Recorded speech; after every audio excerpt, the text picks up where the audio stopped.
We have looked at the resting potential in a neuron that is not transmitting nerve signals. What happens when the cell is stimulated? A stimulus changes the permeability of the cell membrane to sodium and potassium ions. This alters the distribution of charge in the cell body, and if the change is great enough, it triggers a signal, called an action potential, that moves down the axon. How does the action potential move along the axon? Voltage-gated channels in the membrane open and close depending on voltage changes across the membrane. When no nerve signals are being transmitted, these channels are closed. A stimulus causes voltage-gated sodium channels to open, and sodium ions rush into the cell.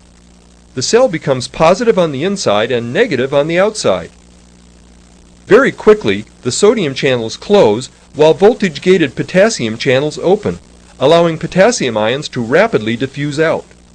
The cell returns to being positive on the outside and negative on the inside, and the potassium channels close.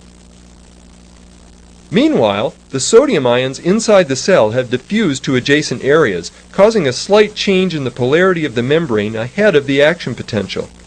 This change in polarity causes the voltage-gated sodium channels along this part of the membrane to open. Again, sodium ions rush in and the action potential spreads to the adjacent part of the neuron. In this way, the action potential travels down the neuron like a wave.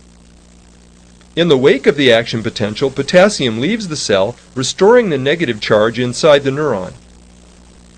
Meanwhile, the sodium-potassium pump has been shuttling sodium ions out and potassium ions in, re-establishing the resting potential distribution of sodium and potassium ions.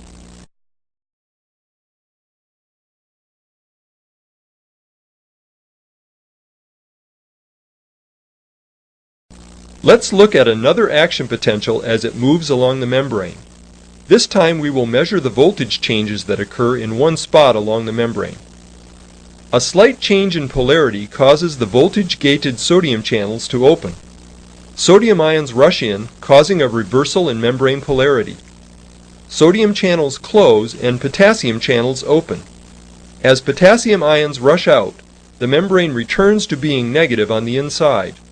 The sodium-potassium pump then restores the balance of ions present at resting potential.